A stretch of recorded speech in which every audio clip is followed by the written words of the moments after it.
What do you think being in a therapy room are issues pressing the boy child?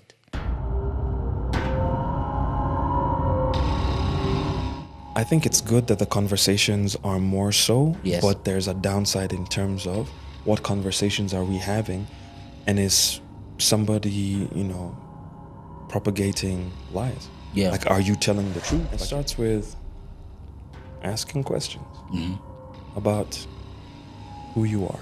Yeah. And sometimes it can involve asking other people those questions in terms of, who am I to you? When you look at it, are there signs that come up early in life that show a boy might struggle mentally or emotionally? There can be.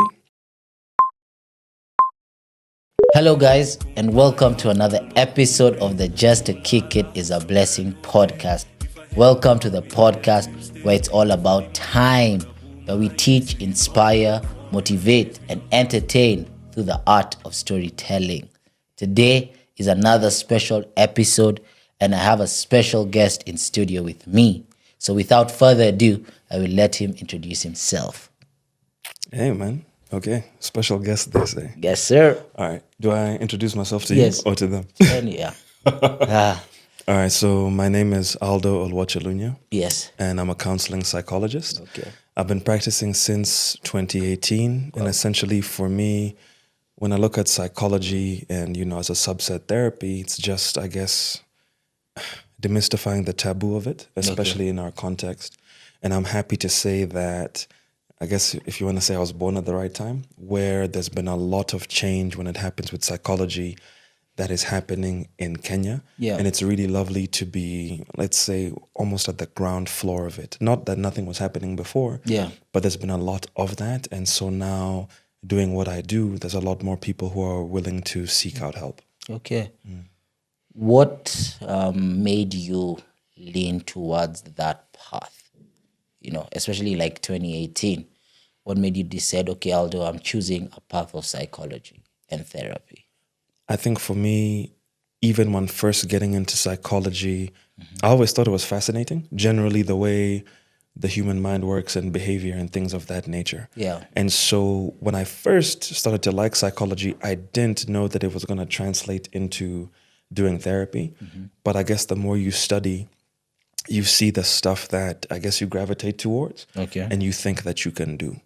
So I was thinking to myself, if now I enjoy psychology and I want to go about being a therapist, and like a few years prior, now there comes, how do I start to learn? Then I began to realize, actually, I don't know how to do this. Just because you're a good conversationalist, that doesn't translate one-to-one. There's things you have to learn. But the more I learned, the more I wanted to do it. So, even just for someone like listening to this, and I think therapy is said a lot here and there. What is therapy for someone listening to this? Just a brief explanation of what is therapy. I'd say therapy is somewhere you go to work through things. And that can be big things, it can be small things. But it's about being in a place where you feel safe enough to work on those things that you might not otherwise. Yeah. And it's someone to assist you, but also the understanding that it's going to take work on your side, but then it can really, really pay dividends. Okay. When you look at it, you've been in that industry since, 2018. What's some of the most eye-opening things you've learned? I think for me, it's people don't get the opportunity to talk about things a lot. So somebody might sit down with you in a therapy room, and they'll say, this is something I've never gotten the chance to speak about. And it's never. So they've been carrying this for all these years, but there's never been the outlet. And so for me, the eye-opening thing is that sometimes people don't understand the weight of what they're carrying until we're able to identify it and how freeing it can be for people. Yeah. For you as a therapist, do you do therapy? Yeah, you have to. I feel have to is, no, actually it should be have to. Yeah. Because if you're in the business of trying to help others, you have to make sure that you're in a good spot yourself. Yeah. So I see somebody, I'm trying to be more regular with it because it's like those in the same subset as, doctors make the worst patients. So I'll be sitting there talking about, mental health, consistency. Yeah. And on my end, it's like, I'm cool, man. cool, like maybe, do I need to go for sessions? So I'm trying to be more, I guess, strict with myself in terms of, be more regimented. For me, I'm just looking at it and I'm trying to think the weight of hearing some of those things, because I'm not anywhere near therapy or anything, but I have a lot of people that listen to my podcast and get back to me or share a problem and whatever. And sometimes it's so heavy on me. So I'm trying to wonder, how does now that feel for you, and that's permanently all you might be hearing? I think that now comes in the training. So initially it sounds a bit mean to say, but it's for a reason. So your clients are not your friends. And that's not to say that you're not going to do your best to help them, but there has to be boundaries in place. So you're doing all that you can do from the frame of being the psychologist and them being the client, but it's not something that you carry with you, or the responsibility is to try and help, but you can't take the weight of somebody else's whole life on your shoulders. Yeah. If you do that, then you're not going to be very good at seeing, let's say, like a multitude of people, because you'd be too busy being weighed down. So it's the boundaries that you put in place where it can still be draining, but it's not the same as if, let's say, conversations with friends or family. The way there's sometimes almost no boundary, this one, there is a line there, and it's up to the mental health professional to keep that in place all the while doing all they can do. Well, you've actually brought for me an interesting perspective, the one for friendship. Sometimes we really talk to our friends and we overshare and everything. Is that also too much for them? Because now you're saying that when I look at it as a therapist, there's a way that I'm able to control that conversation. But sometimes with our friends, there's no way, they have no training, they have nothing, and I'm there like, boom, bro, this has happened to me, bam. And I'm expecting for him to deal with it some way. How do we navigate that? Now, that depends on the relationship that you have with your friends. Yeah. So can you guys be honest about the times where you're in a space to listen and the times when you're not? Because there might be times when it's like, yeah, bro, tell me.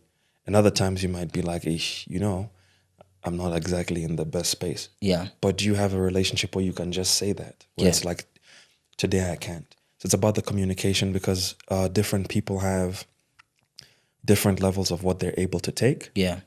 And so you have to determine now within that friendship, where is this person? And so even as the person who talks, ask yourself, are you also able to or willing to listen at different points in time? So the friendship is not just one-sided, where you're always the one who's venting and the other person is always the one who's listening.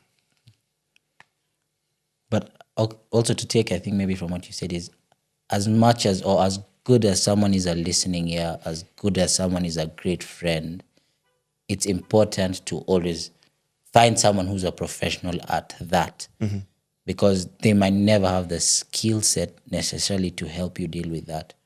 Yeah. Because I hear some people say, no, me, I'm okay with talking to my friends. Yeah, you hear it a lot. Yeah? Yeah. It's a heavy burden. And your friends are part of your support system. So it's not that you only have therapy and you don't talk to your friends, or you only talk to your friends and you don't do therapy. Yeah. You do both. So you're in therapy and you have those conversations as well, but always keeping in mind where somebody's limits are. Yeah. And if you respect them. So if somebody has said, I'm not able to, not taking it as an offense, but understanding that if they can't, then they can't. It doesn't mean that they never can, but it might be a point in time where they're just not able to. Okay. I think for me also, when I've gotten into this space, especially this year, something that I've been trying to tackle a lot on this podcast is the boy child, because the reports show the numbers are crazy, And, what do you think, being in a therapy room, are issues pressing the boy child? I think a lot of it comes down to, I guess, the way the boy child is taught to express themselves. Okay. And their relationship with their emotions. Okay. So I think an issue is, I guess, in society at large, you're young, and as a boy child, you're taught to, I guess, distance yourself from certain emotions and then lean into other ones. So distance yourself from what we could call, I guess for the sake of this example, the softer emotions, which are important. But you're told no, phrases like, boys don't cry. Yeah. Which is a wild thing to say, but it's said. So for you, it's, if I can't feel those things, what do I lean into? And leaning into those solely means that there is a lack of ability to be able to express yourself across the emotional spectrum. And that can be detrimental as you grow into a man. Okay. So it's difficult in that. And I also think boys are easier to neglect. So when it comes to society, and I think, for good reason, with girls, there's the element of safety and what needs to be done. But then people will say a lot, it's easier to raise boys. But it just means it's easier to leave them to their own devices. They're fine. They're going to do whatever it is that they're going to do. It's not good, because what lessons are they picking up? What are they actually learning?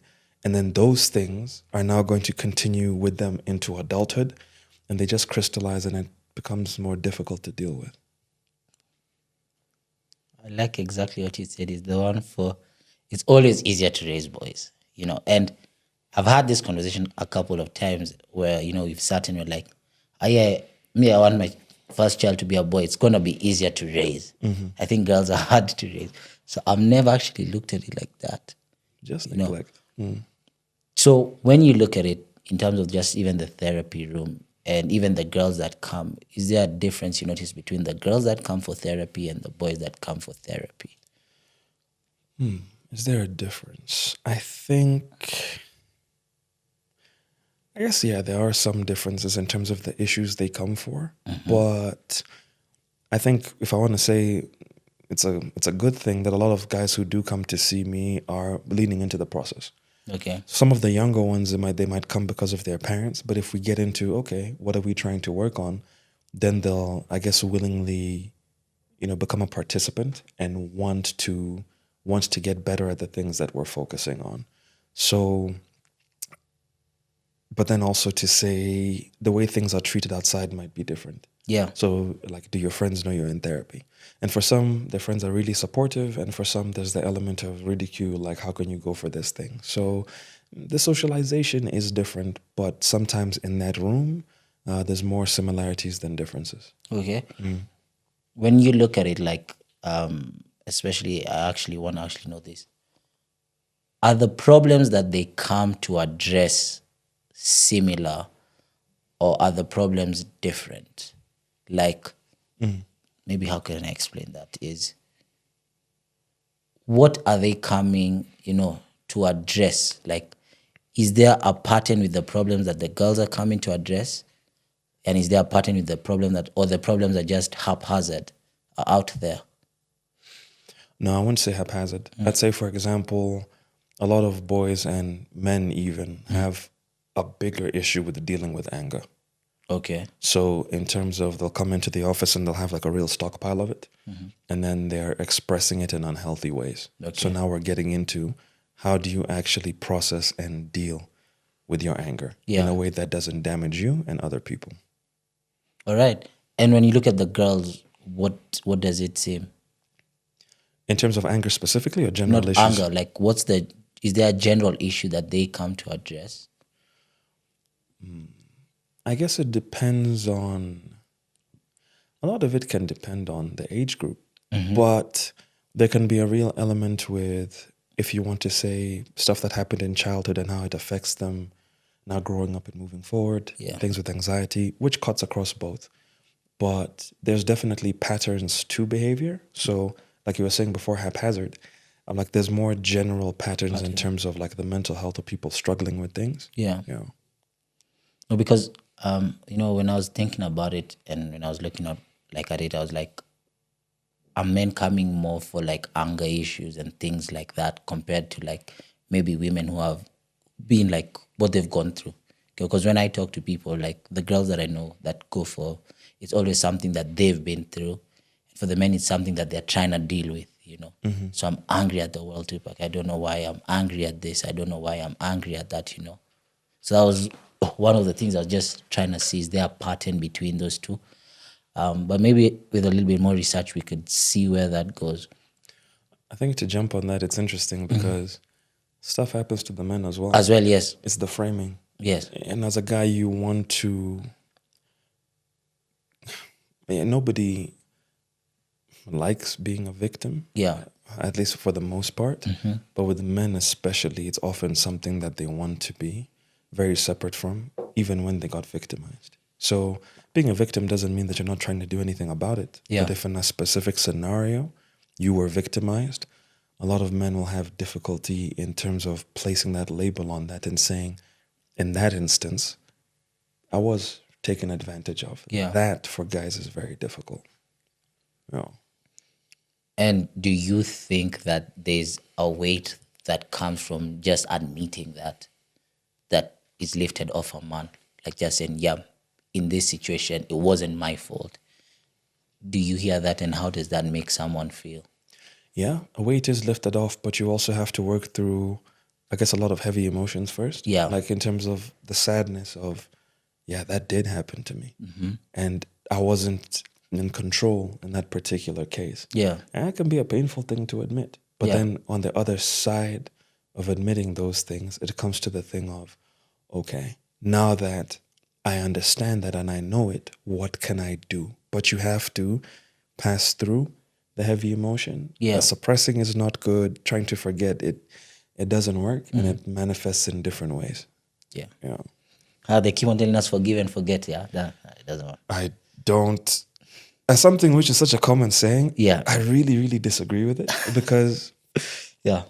and even forgiveness, for me, if letting go of the emotion that's affecting you, fine, but you shouldn't forget what happened because it's an important lesson.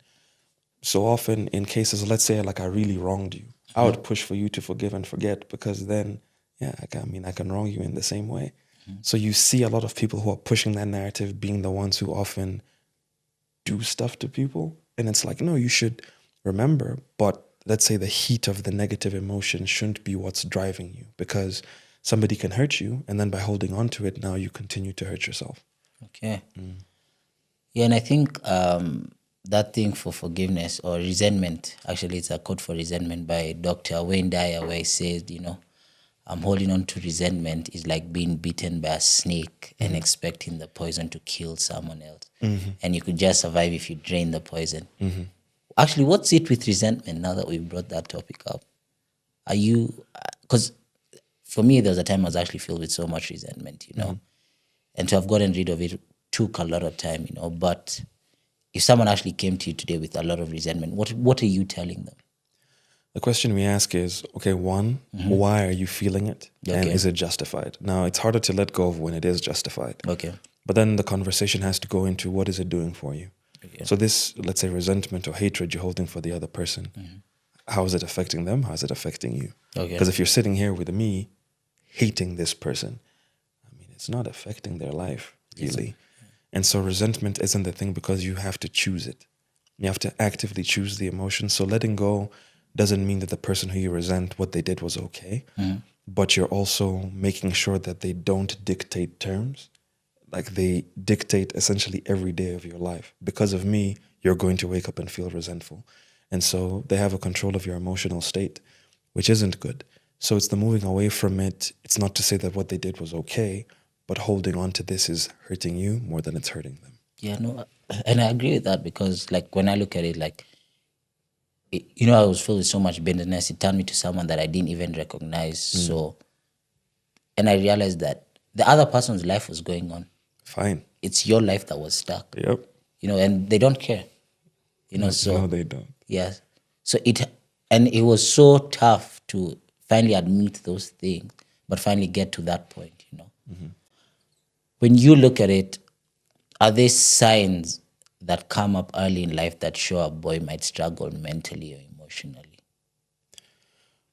There can be. Okay. I guess if you look at them when they're young and how they socialize and the way they deal with things, yeah, I guess you should be wary. But that can also come down a lot to do with upbringing and how they're taught to deal with, let's say, difficult situations. Yeah. And if those lessons aren't instilled, then it becomes an adult who also throws adult tantrums, let's call them, which we see a lot of. But a lot of it is what we are taught to do. And even if it comes to mental illness and stuff, how that has been managed or if it's just been neglected. Yeah. I saw. I read a report the other day. It's called Lost Boys.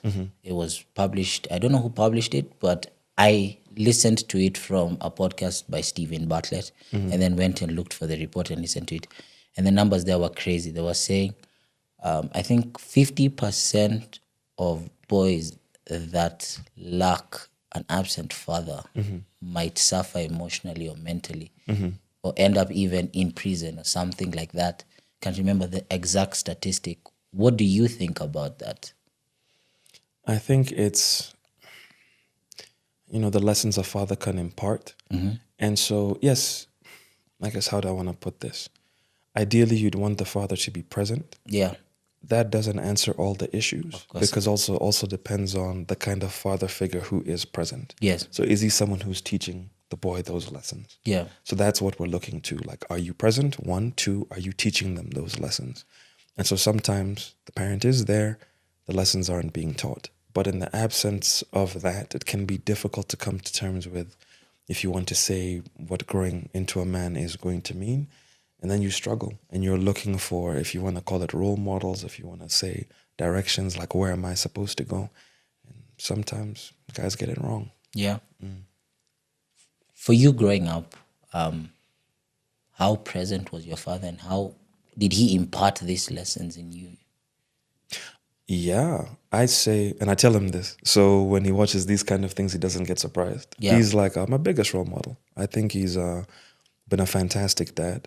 Fantastic doesn't mean perfect, but nobody is. Yeah. And the thing that I've appreciated growing up is the effort made to be present for important things in my life. Yeah. Because the dude's busy, but you look back and it's like, man, that was a lot of effort in terms of trying to be present. And so, it's molded me in a lot of ways. And I feel very fortunate to have him as that, because there's many valuable things I've been taught. Yeah. When you say there's many valuable things you've been taught, what's like a couple of them, just to throw some out there? Managing your emotions. Yeah. In terms of anger is a big one, and being measured moving forward in your life. Because there's been times when, even if you're justifiably upset, how do you navigate through that? How do you reason through those things? And that is a talent which, I try to consistently work on, but it makes a world of difference. But being able to see that in practice and then getting to the point when you can apply those lessons makes a difference. Yeah. Yeah. Because I look at it and I'm like, okay, you as the big guy you are, how easy it is for you to get angry and, and throw a tantrum, So how is it like, you've been able to, maintain such emotions, even come here and speak so calmly and everything, It's crazy, and I applaud that, because, for a lot of big guys, I think as a big guy, I'd probably get in so many more fights, It happens. Yeah. Look, I've gotten in my fair share when Yeah. I was younger. Yeah. It's so dumb. Because what happens is you can get targeted for a bunch of reasons. Yeah. People can want to prove a point.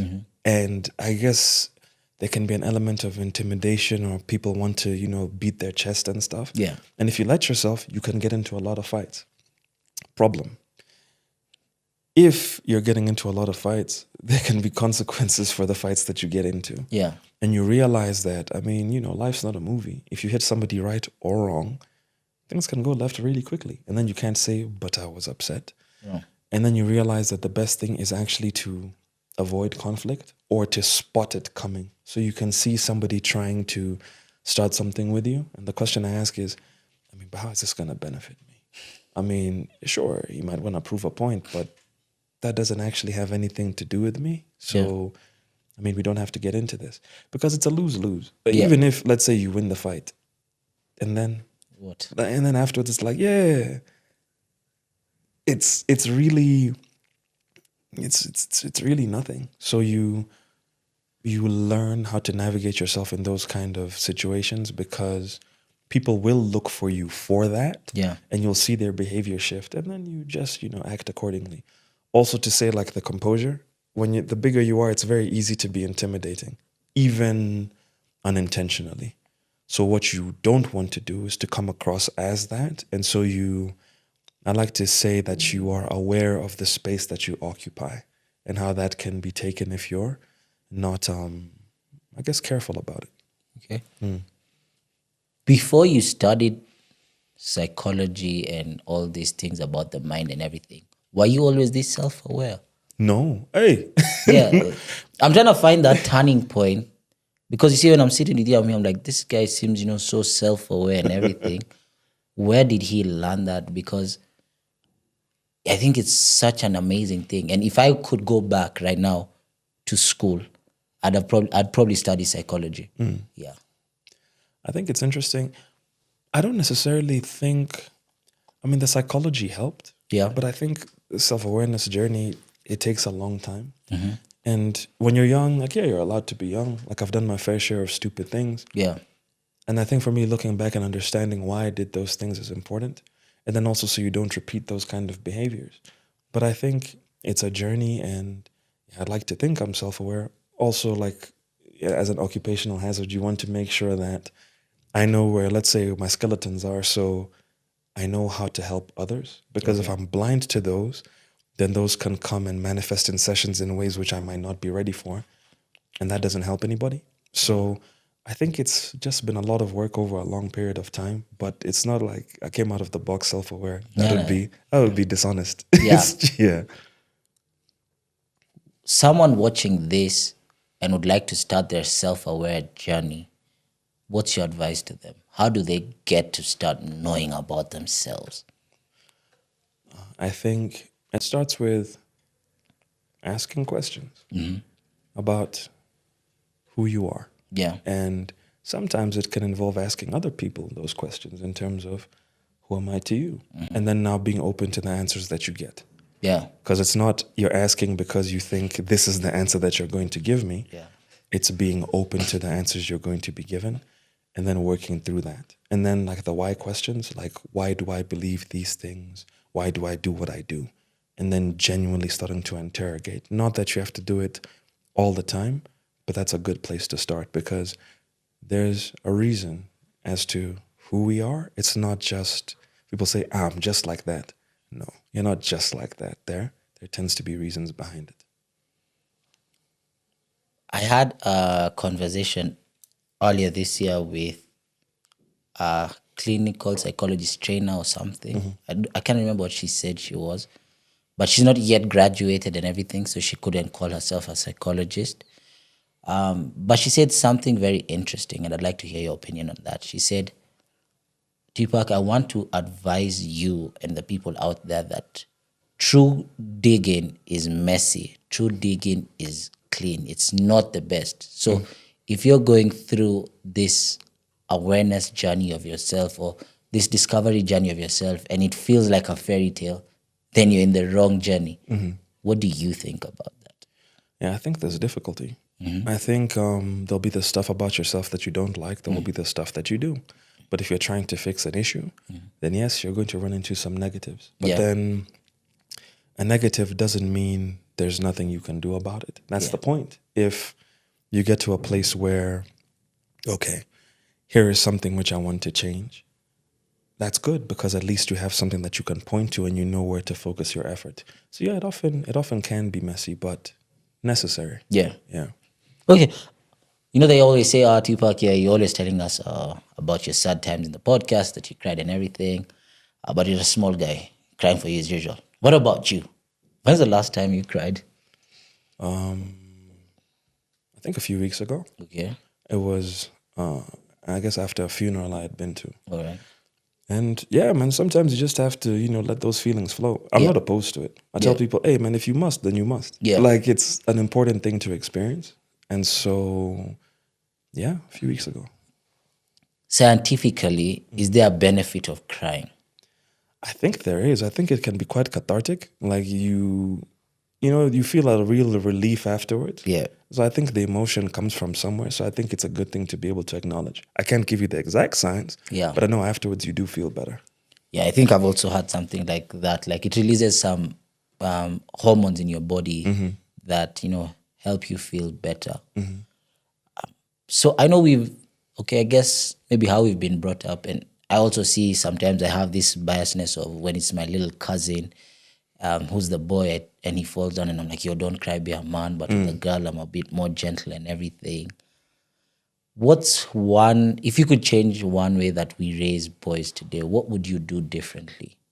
My thing is, let's say a guy falls down. Why don't you just ask him, hey, man, are you good? Yeah. Like, like, does this thing hurt? Like, what's going on? And then, like, help them manage the emotion.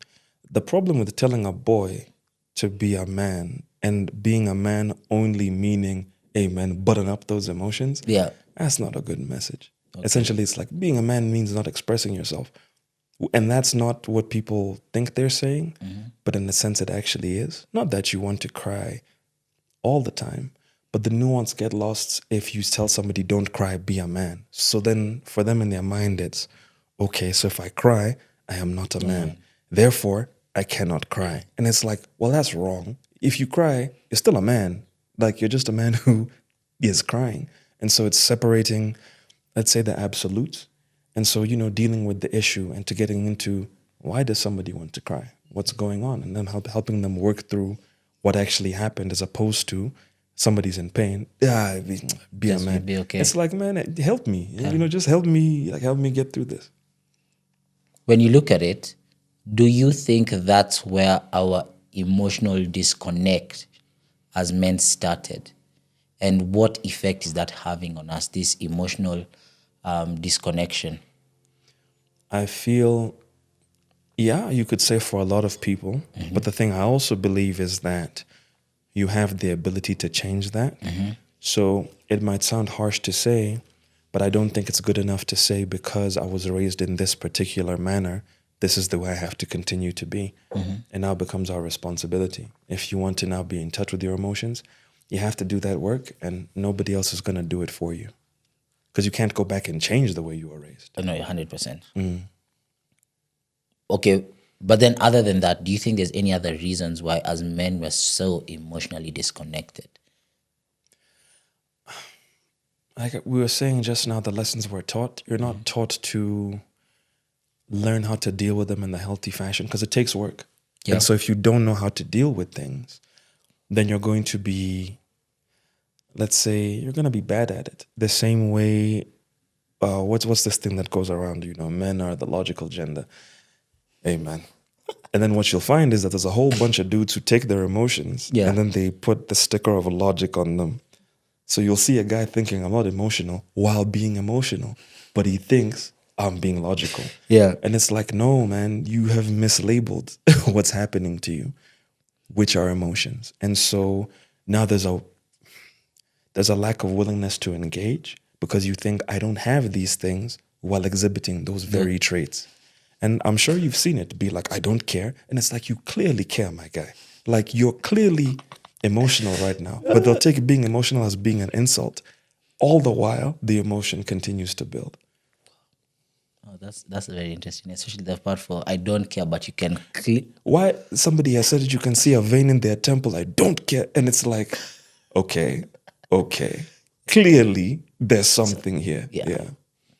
Well, that's true, man. Because even for me, a lot of the times I've tried to run away from a conversation that I don't want to have, especially emotionally. I'm like, bro, that thing doesn't even bother me. Just allow it to slide. But nah. It's like, hey, man, like this, they're affected, but the inability to admit. And again, it doesn't have to be all the time, but you have to have the pockets where you can say those kind of things like, yo, this has messed me up, or I am affected. But do you also have, let's say, the kind of support system where you can say those things and not be ridiculed for it? Because what happens with the guys to other guys is all of us have these feelings, but all of us are the gatekeepers. So somebody will say, I'm sad about something. Guys will be like, just man up. And then when it happens to you, the same happens. And so nobody is benefiting from all of this, but we just keep the charade going. So how do we become better friends as guys to each other? Because you're saying as guys, that's what exactly we're doing. We're gatekeeping this emotion. And then number two, we're giving people wrong diagnostics. So I come and tell you, Aldo, bro, today was a bad day for me. And the first thing you tell me is like, yo, let's go to the club. drink like 3 shots of tequila. Yeah, man, come on. We're real, man. We drink our problems away. Yeah. That kind of stuff. Yeah. You start by being vulnerable yourself. Mm-hmm. I think when I was a teenager, I have like a really good group of guy friends who I've known for a long time, like a like a really long time. But then I made a concerted effort to be like, you know what, I want to talk about these things. So you start, and to their credit, they were willing to listen. And then now the reciprocation begins, and then there's an understanding of course, like we're homies, and when things are good, they're good. But when they're bad, there's still that space. And that's really, really important. So you start small and with those who are close to you, and then it just goes from there. Okay. So these days, I think we see mental health everywhere. Mm-hmm. It's social media, it's on podcasts, the radio is talking about it, the newspaper is talking about it. And you also recently talked about it. What's pop psychology, and how do we learn to identify it? Oh yeah, that's what I'm doing. Yeah, for this month of May. Yes. So pop psychology is, psychology has bled into popular culture, which is good. Mm-hmm. But the risk becomes terms which usually involve a lot of nuance have been. It's like it's put under this veneer of what is the most attention-grabbing thing. Yeah. And once the nuance goes, things can often be wrong. And so you have a lot of psychological language, things like gaslighting, narcissism, triggered, these things which can mean something, the meaning gets diluted, and people think they know what something means, and then almost everybody becomes an expert and just start labeling people willy-nilly. Yeah. You think it's having a good thing or a bad thing on society? I think it's good that the conversations are more so, yes. But there's a downside in terms of what conversations are we having, and is somebody, propagating lies? Yeah. Like, are you telling the truth? Like, you have a big platform and you're saying something that doesn't necessarily make it true. Before you were talking about like what views do, and it's like, but if I have this many followers, it means I'm right. No, it doesn't. But often that's what can happen. And so I think the more colloquial these terms become, the risk is that what it used to mean isn't what it means now. And so things like, somebody might like things being neat and they'll be like, it's my OCD. It's like, that is not OCD. Yeah. It's like you can be anxious about something, which is normal. Someone will be like, you have anxiety. It's like, no, you don't. But especially with things like anxiety and depression, being anxious and like being sad or feeling down are emotions that we feel. That doesn't equal you having a clinical diagnosis. And see, that nuance, it often gets lost. So your advice is for anyone who sometimes might self-diagnose or listen, because self-diagnosis comes from listening to all these other things. You should actually seek professional diagnosis. Yeah, you should seek an opinion of a professional. Because you might think, this is what I have. And it's like, speak to somebody who isn't you, who doesn't have the bias of being inside your own head. Yes. Because they might see things that you don't. And I think that's true for anybody. Yeah. Okay. Another thing that I've seen that's come up a lot is dopamine addiction. I didn't even know you could be addicted to dopamine. Mm-hmm. What's that about, and how is that affecting us? So dopamine, feel-good hormone, or it works on a reward system for you do something good or pleasurable, and you get a secretion of dopamine in the brain, and it feels nice. So eating good food, doing something you enjoy, having sex, things that people enjoy doing. Mm-hmm. Now, the problem is dopamine can come even when you're doing negative or addictive things.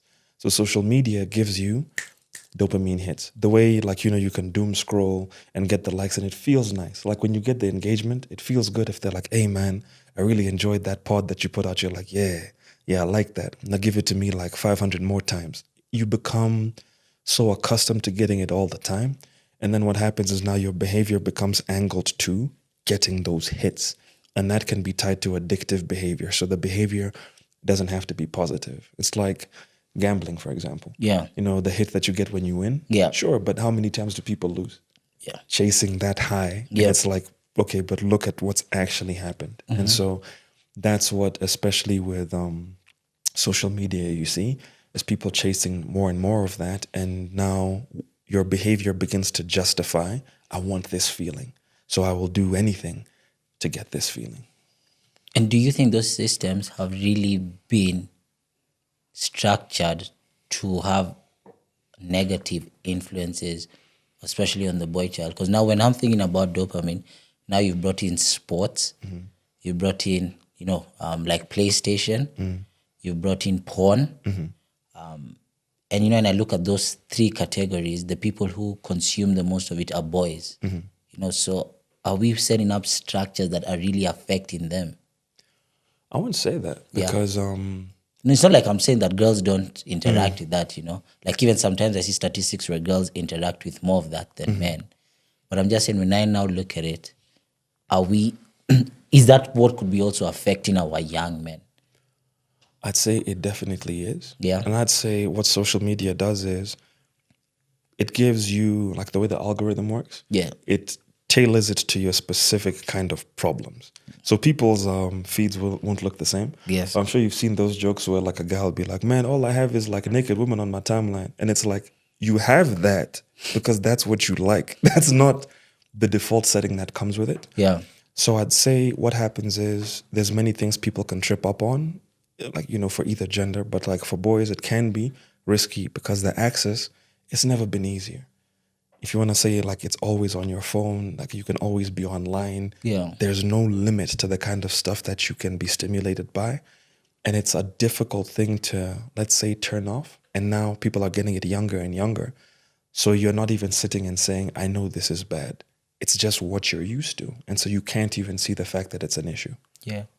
No, because I think I had this conversation with my dad is not too into sports because he feels like sports is really affecting the next generation of men. And he's like, look, first there's Premier League, then there's UEFA, then there's FA, then there's this.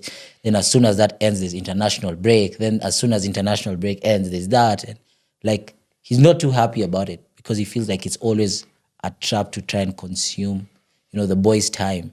It's taking away your weekend. You're depressed that maybe this team lost, or I'm not happy that this team lost, So he's not too happy about sports, Yeah, but let's actually flip the script now that you're here.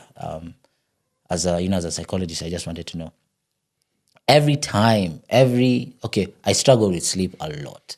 I don't know. And maybe it's because I've put that quote in my head for a lot of people struggle with sleep because sleep requires peace and everything. And maybe I have no peace, or I struggle with like some aspects of my life. Some days are very peaceful, and some days it's just balancing life, But also when it comes to the podcast, every night before a podcast, I can't sleep. What, like from a psychology lens, what's that about? Especially the Women's Day film. That one I think was the worst. I could not sleep. Like I even woke up, I think maybe like at 6 and just went for a walk around the neighborhood, just like trying to calm my mind or everything. Yeah, I bet you're thinking, I gotta get this right. Yeah. That's what we can call, there is stress reactions. There's positive stress. I think it's eustress, and there's de-stress. Okay. So, the butterflies you get in your stomach before you're about to do something. That, stress or anxiety feeling, that can make you perform better for something. So you're looking forward to it, and so you're amped up, which is normal. Now the issue becomes it kind of goes in a curve of sorts where it can peak, and then now on the other end of it, distress, now it can become detrimental to your functioning. So for you, for podcasts, obviously there's the work that you put in and you want this to go well. So you kind of get amped up and you're like, it almost hyper focuses you. So it's normal to get excited before big events. That happens to people. And so it's not something which you should look at yourself as being odd, because there's a reason. There's the work you put in, there's the hope that you have of how it's going to go. And then afterwards, there can be a feeling of, because this is the thing that I was focused on and I wanted it to go a certain way. And generally, sleep, the habits we have, it takes discipline in terms of, look, if you want good sleep hygiene, like, are you committed to, sleeping at a regular and an early enough time? For most people, it's no. Then, like, you wake up and you're like, I'm tired. It's like, yes, because you're not, let's say, cutting off things on the back end to make sure that things are regular so that you have enough energy to go and function. But for what you're saying, no, that's completely normal. Yeah. No, I think the one thing that also now, I think this generation struggles with a lot more that maybe previous generations didn't struggle with is sleep. And, I didn't realize how important sleep is on your happiness, your mood, just even your clarity and all those things, And like to you, how important is sleep? Like when you're talking to someone about sleep? It's one of the most important things. Without it, everything gets affected. And so often it's like somebody's struggling. It's like work on your sleep. And what's bad, like our phones and everything, Yeah. that makes it tough. Because like you'll have it like right by your face, like just most of us, myself included, just before you pass out, the last thing you're doing is like you're scrolling through all these things. So it's the discipline for like saying, you know what, I'm going to actively try to go to bed now. Not wait until I pass out doing something. I'm going to actively try and sleep because I know I have to wake up tomorrow and do things. And if I know that my wake up is like hard and set, I have to make sure that on now this back end that I am getting to sleep in enough time to make sure I can wake up and I'm rested. Things like, if you're saying good habits, even stuff like exercise, if you're not sleeping, you would be better served getting your sleep correct and then exercising as opposed to doing it the other way. Wow. Next, I think I overthink a lot. The small things, the big things, the anything, like I overthink. And even my friends, sometimes they tell me, bro, stop overthinking everything. I can't change that. So how does someone like me deal with overthinking from the big to the small things? I think usually a good course for overthinking is action. So the more that you actually do things and let's say you have a positive outcome, that should be your reservoir from which to draw from. For if you want to overthink and be like, no, but this is something I can do because it's something which I routinely do. But to routinely do something, you have to do it more and more. So it makes you, so you second guess yourself less. Okay. So it tends to be action. It's like I overthink. It's like, okay, then you need to do more of whatever it is. Just do the things. And then now you have a good reference point for which to quell those thoughts.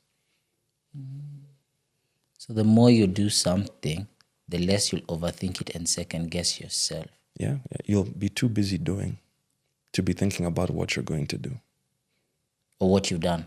Because you see, sometimes the overthinking is not even about the future. It's about the past. Yeah, the past can be crippling, but you have a chance to continue to build. So it's like, you know what? If I want to have, like I was saying, something which I can draw from, which is positive, then keep doing that up until the point when you can say, yeah, I have confidence in this. The more confident you are in something, the less you tend to overthink. Okay. Anyways, away from the counseling session, thanks for that. No worries. So back to this. Since 2018, have you seen at least the stigma towards men going for therapy change? And how else can we continue to break that stigma? I think it's changed a lot. Yes. Because of the conversations people are having, the conversations you're having. Like, look at what we're doing now. I don't think this was as common before. Yeah. But everywhere you turn, you see it more and more in terms of people having these conversations and acknowledging that it's needed. And the more that happens, the less niche and taboo it seems. So I've definitely seen positive changes. Yeah. If you could reframe what it means to be a strong man in today's society, what would you include in that definition? What it means to be a strong man in today's society. I think, where did I hear this quote from? I wish I had the person. For me, often it's like the strength to be kind. So you don't have to be abrasive in order to be considered strong. Strength doesn't have to be a hostile thing. And so often people want to wield strength this way. But strength can be, a guiding hand, a reassuring word. So being a strong man doesn't mean being an abrasive man. And I think that's how men often get it wrong. Like the harsher you are, the stronger you are. But I don't necessarily think that's the case. Not that there's no room for firmness. But if you're, let's say, secure enough in your strength, then you're not always actively trying to prove to people that you're strong. Okay. The next one was, if other than therapy, what's a thing a man can do today that can drastically improve his mental health? I'd say move around. Physical activity is a cheat code for real. Honestly, it is. It doesn't always have to be the same thing. Yeah. For me, I'm, partial to the gym. But if it's running, walking, organized sports, paddle seems to be taking over Nairobi. all these different things, we get busy and we think to ourselves, I have to, whatever it is you do for work, and then, you go and socialize. Don't neglect your body. If you take care of your body and move around and be active, it's really going to have positive effects on your mind.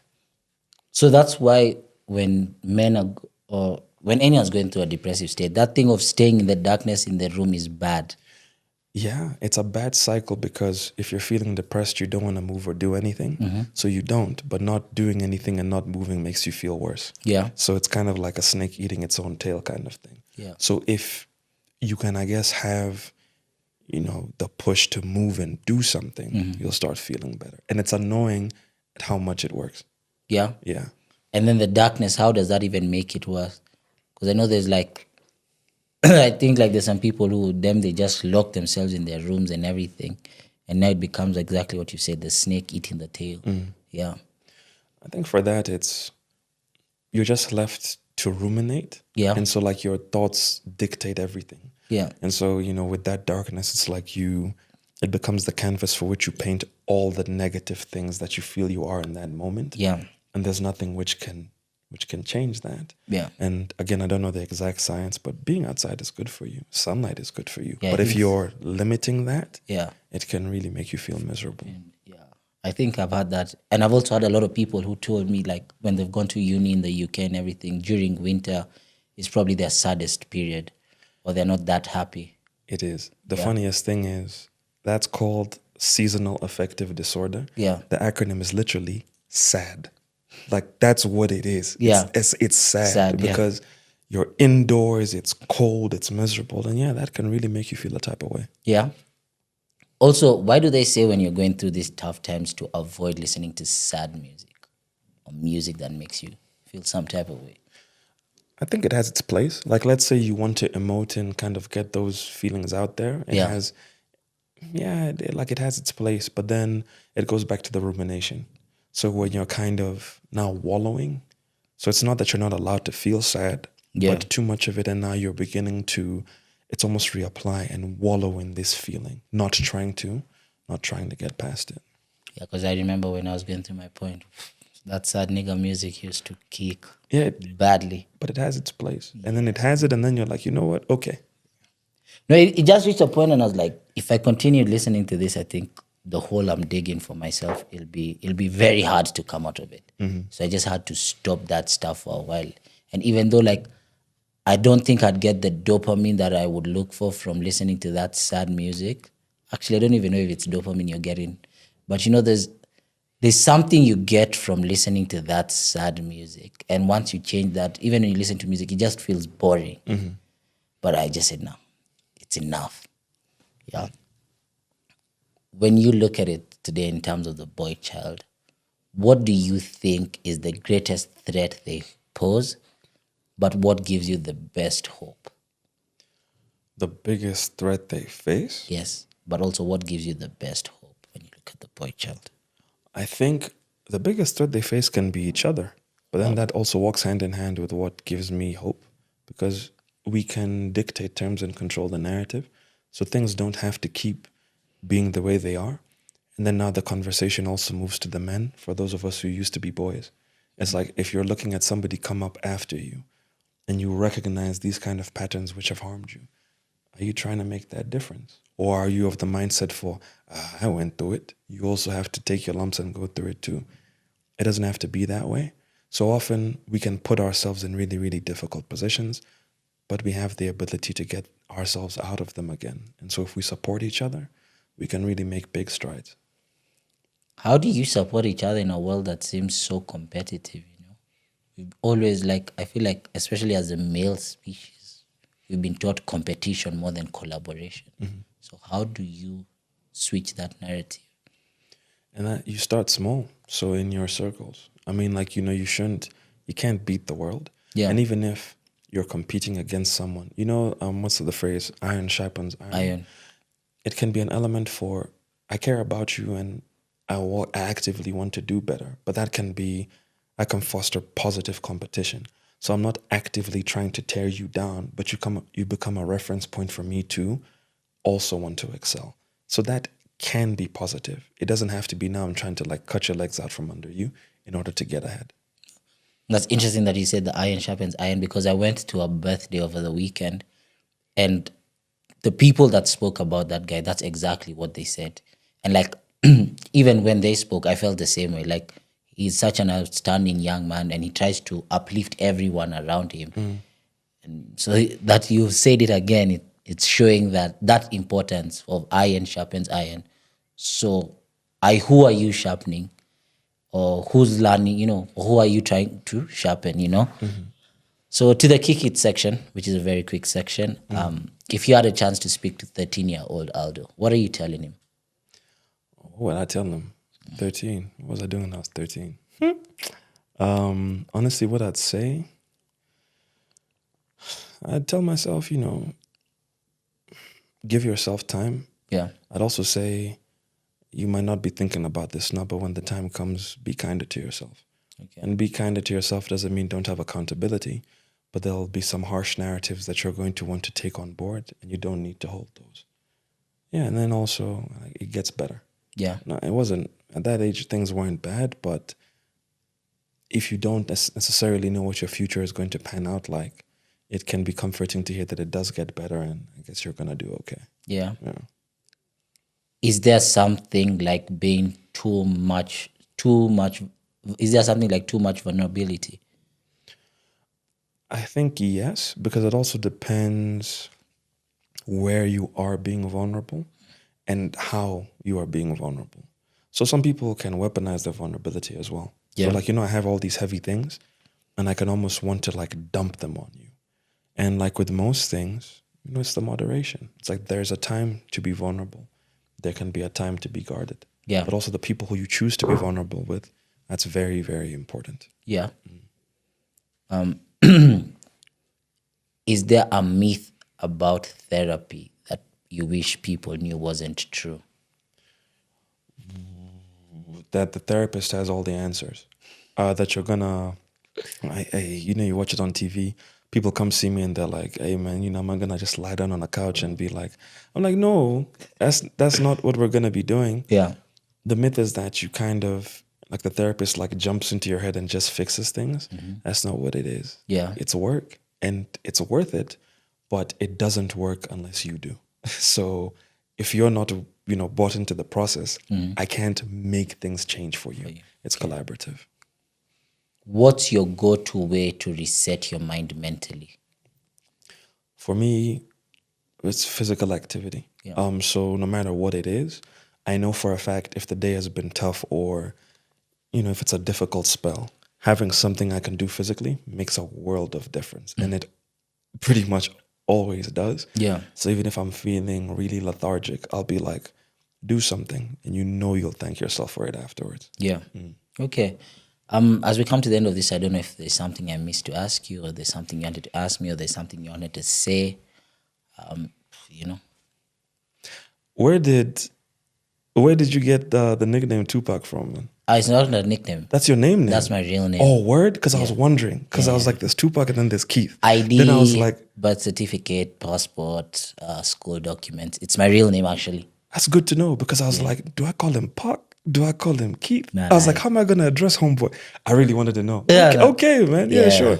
I think we've covered a lot. Yeah. I just want to say, thanks for having me, man. No. I think it's been an interesting one.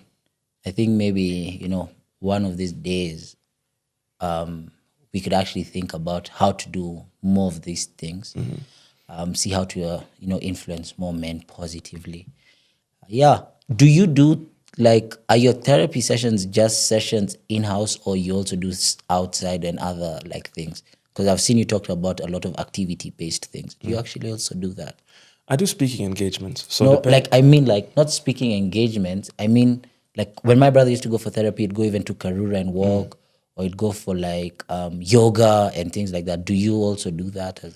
No, that's not something which I offer. I don't know if I want to say yet. For me, I think I find the most efficacy in the therapy room when we're able to, let's say, focus on what we need to focus on. But, moving forward, it might be something that I look into. But currently, no, that's not stuff that I do. Especially, see, when you're saying for men need that physical movement. maybe it's something you could consider, For sure. Yeah. Right. And if someone's listening to this and they're trying to get, therapy, or they're trying to reach out to you, of course, we'll share your handles. But is there a way that they could also reach out to you? Yeah, when you share my handles, they can just shoot me a DM on IG. Yeah. And then I tend to be pretty responsive. Yeah. And I'll give them the details and we can go from there. Okay. Yeah. Well, I really appreciate the amazing work that you're doing. I really appreciate anyone that's trying to make another person feel better, especially because I know what it means to go through darkness and everything. So I pray that God continues to bless you, and I pray that you influence and impact as many people as possible. Thanks, man. I appreciate that. Yeah. Keep doing what you're doing as well. It's good to see. And again, thanks for having me, man. I enjoyed myself. I really appreciate that. Cheers, man. For those of you tuning in from home, thank you so much for listening to another episode of the Just to Kick It is a Blessing podcast. Remember that no matter where you are, no matter what you're going through, just to kick it is truly a blessing. Goodbye and see you next week. For the boom, singing, no weapon forming against me shall prosper.